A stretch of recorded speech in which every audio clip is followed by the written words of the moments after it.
一號都冇阿加魯 days， 阿加魯 HKTV 嘅 Yokoso， 歡迎再次翻到嚟阿加魯 podcast 啊！咁咧，今個禮拜咧，亦都有好多關於日本嘅新聞啦，同埋咧關於一啲大家會關注嘅資訊咧，要同大家講講嘅。首先咧，第一個要同大家講嘅咧，就係關於富士山大噴火嘅對策啊！好啦，哇，好似好恐怖咁樣喎。其實咧，呢個標題咧，每年都會有㗎。關於富士山如果噴火嘅話，應該點樣去避難咧？咁樣樣。咁啊，今次咧，呢個消息咧就係咧喺3月21號，咁日本內閣政府咧就開咗個咧檢討嘅會議啦，就係話萬一富士山，記住係萬一啊，即係佢係有可能隨時都會爆嘅，係啦，每年都會講會爆嘅，係啦，就唔係今年一定會爆啦，有可能今年會爆，係有可能今年唔爆嘅，係啦，咁啊而家都係預測唔到，但係我哋而家咧講緊嘅就係萬一佢爆發嘅時候會有啲咩影響，同埋咧，針對一啲關於火山灰量嘅一啲避難嘅方針嘅，係啦，咁佢就會根據翻火山灰嘅積量咧，即係有積咗幾多灰啦嚇，咁將個地區咧分成4個危險等級，即係我哋俗稱嘅 Stage 1到 Stage 4，咁咧就可以俾大家參考，係判斷咧需唔需要避難嘅。咁啊，大家要留意啦，避難呢樣嘢咧就唔一定要即刻走嘅，要睇個火山灰嘅積量有幾多。咁我哋由最嚴重嗰個 stage 開始講起先。首先咧，最嚴重嘅 stage 咧就係 stage 4啦，第4階段啦。當嗰個火山灰積聚到30厘米厚以上嘅話咧，其實咧就係最危險嘅。理論上咧，原則上啊就要即刻要走噶啦，因為咧如果啲火山灰噴咗出嚟，落咗喺啲房屋上面嘅話咧，咁有機會咧啲房屋會冧啦，尤其是係嗰啲木造嘅建築啊，咁啊，所以大家呢個要小心啦。而 Stage 3咧就係話啦，如果嗰個火山灰係3cm 去到30cm 嘅話咧，咁啊建議大家留喺屋企啦。但係咧，因為嗰個火山灰咧，除咗積喺嗰個屋上面之外咧，亦都會積喺啲道路啊或者各方面嘅地方啦，有可能咧嗰個物資運輸嗰度會受到嚴重嘅影響嘅，例如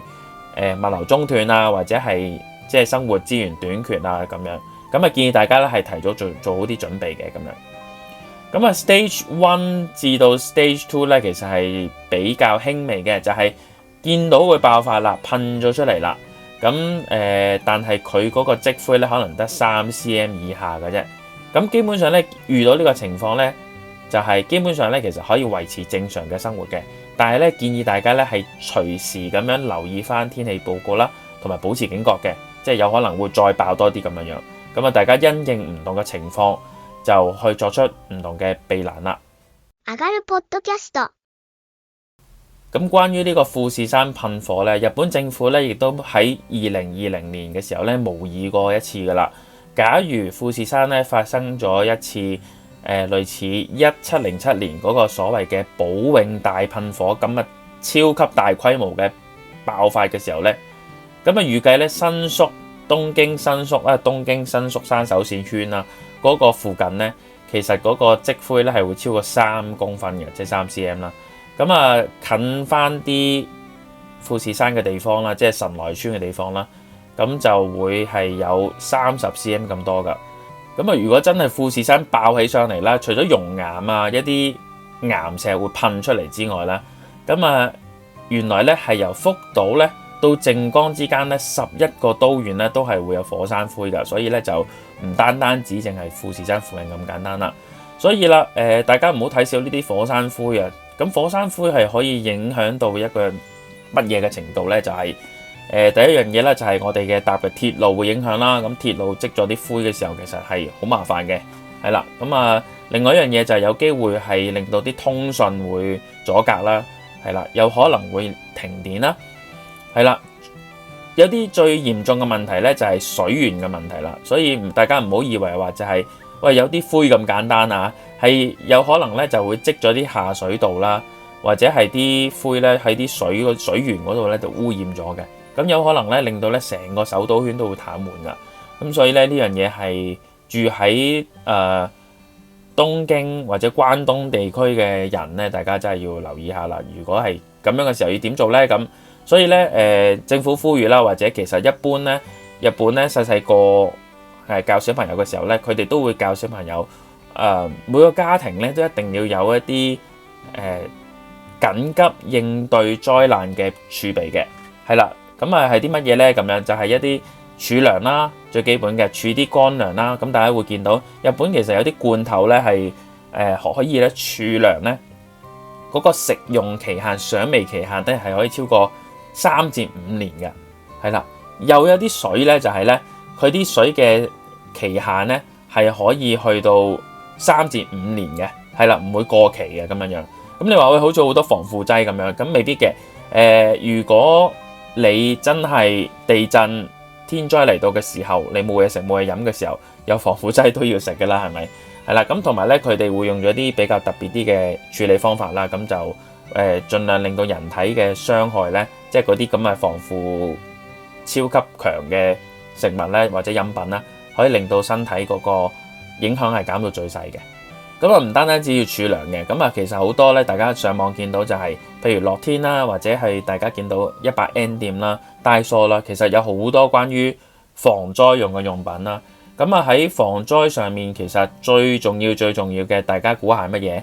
係啦，我俾3秒鐘大家估下啦。咁啊，睇下大家喺下面留言話俾我聽，究竟你估得啱唔啱啦？好啦，3、2、1，係啦。咁啊，其實咧喺地震或者天災嚟到嘅時候，最重要嘅嘢咧，其實咧就係廁所，係啦。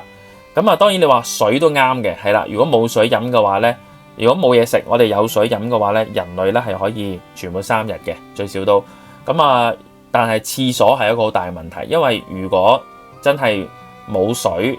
或者我哋嗰個廁所嘅供應嗰個下水係沖唔到嘅時候，咁你點樣處理人排泄出嚟嘅嘢咧？咁樣，因此咧喺100N店啦，就會有一啲叫做簡易嘅 toilet， 或者咧網上面咧亦都好多種咧叫做簡易嘅 toilet 咧係可以點樣做嘅。咁啊，如果有機會嘅話咧，我會拍片咧同大家分享一下嘅。咁啊，最基本嘅就係你可以用翻你本身自己屋企嘅廁所啦，但係冇水嘅時候，你就鋪一個垃圾袋啦，係啦。而垃圾袋咧裡面咧就會擺啲撕碎咗嘅報紙啊，然之後咧就會倒一啲粉啦，而嗰啲粉咧就係類似 BB 底褲尿片裡面嗰啲粉啊，凝結劑，係啦。咁啊，當你去廁所嘅時候咧，佢就會吸咗啲水分，咁啊令到咧嗰啲你嘅排便啦、大小二便啦，就唔會咁多水分啦，就唔會流出嚟，唔會話污染。咁三嚟就係廁紙啊，嗰啲報紙碎啦，亦都可以咧遮蓋咗嘅。咁啊，然之後再將嗰個垃圾袋包起之後咧，再擺落去一個大嘅垃圾袋度，咁就可以暫時咁將你嘅大小二便咧可以處理得比較好嘅，係啦。咁如果真係連屋企都翻唔到啦，冇嗰個廁所個塔坐喺度咧，咁就可以用個水桶代替啦，係啦，或者咧有一啲咧用紙皮箱接出嚟嘅廁所，咁啊就變咗個簡易嘅 toilet 咁樣嘅。咁呢一個咧，大家都要係有機會嘅話咧，同大家分享一下啦。上がるポッドキャスト。好啦，第二個想同大家分享嘅咧，就係咧關於我哋嘅尿袋啊，係啦。咁啊，最近咧就有個新聞咧，就係香港航空上面咧就有一個外置充電器啦，我哋俗稱叫尿袋啦，就着火，咁咧導致到咧啲空姐咧要用蘋果汁咧去救火嘅。咁呢件事件咧真係好彩咧，就係咧成架飛機都冇事，係啦，所有人都安全嘅。咁呢個係大家都係安心嘅一件事嚟嘅。咁其實咧，鋰電池拎上去飛機咧，其實咧好多唔同嘅航空公司咧，其實咧都有規定咧，就係你可以拎上去嘅，但係咧就唔可以用嘅，係啦，唔可以用嘅。咁啊，最新咧民航處咧而家咧就有一個新嘅通告啦，喺3月24號啱啱發出嚟嘅。咁咧生效嘅日期咧就4月7號，就係話啦，關於乘客使用呢個外置叉電器作出嘅一個限制嘅。咁新嘅規定係乜嘢呢？大家請留意啦，有以下3點嘅。第一樣嘢咧就係唔可以喺飛機上用呢個叉電器幫其他裝置叉電嘅，即係話就算你部電話冇電，你都唔可以用充電器去充電，係啦。咁呢個大家要注意啦。咁因為好多人咧搭飛機嘅時候咧，有機會玩電話或者玩到冇電啦，或者一路叉住電就擺咗喺個前面嗰個袋嗰度，然之後瞓覺咁樣樣，咁啊係唔可以嘅。我相信咧，咁樣可能空姐啊各方面空中服務人員咧都會勤啲去檢查嘅，應該都係唔可以嘅，係啦。咁第二樣嘢咧就係唔可以將自己本身嗰個充電器去插電嘅。即使你見到個飛機上有個 USB 位，你都唔可以插嗰個 USB 位幫自己嗰個後備插電器，我哋叫尿袋啦，去插電嘅，係啦，一樣道理嚟嘅啫。呢個都係即係話你如果將嗰個電插落去個充電寶度，所謂嘅尿袋，佢會令到佢activate 咗嘅時候咧，有機會就係短路或者過熱嘅，因為喺飛機升降嘅過程中啦，喺高空嘅上面啦，有機會因為大氣嘅壓力啦，或者有啲碰撞啦，係啦，或者有啲氣流嘅時候咧，佢就好唔小心咁樣，有機會咧就會令到佢短路或者係發熱嘅啦咁樣樣。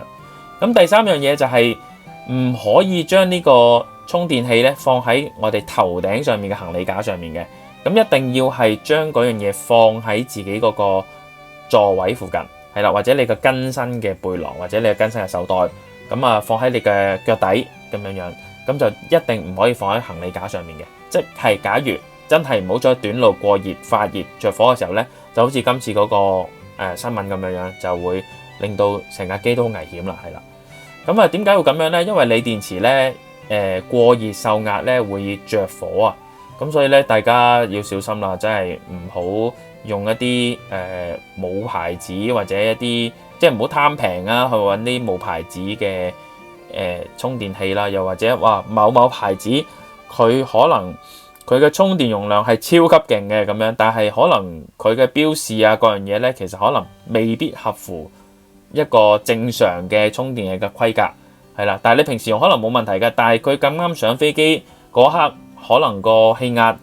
又或者係咁啱碰撞，就可能有問題出現啦，咁呢個大家都唔想發生嘅，係啦。同埋咧，大家留意啦，就係記住啦，你執行李嘅時候就千祈唔可以將個叉電器咧擺喺個寄艙行李度，唔可以寄艙啊，係啦，擺喺手提行李度咧都唔可以放上行李架，一定係跟身嘅，係啦。咁所以咧，大家要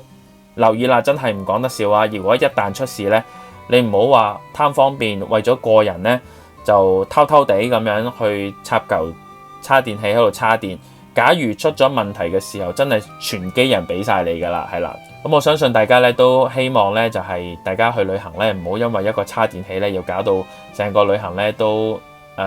泡湯啦，係咪？好啦，上がるポッドキャスト。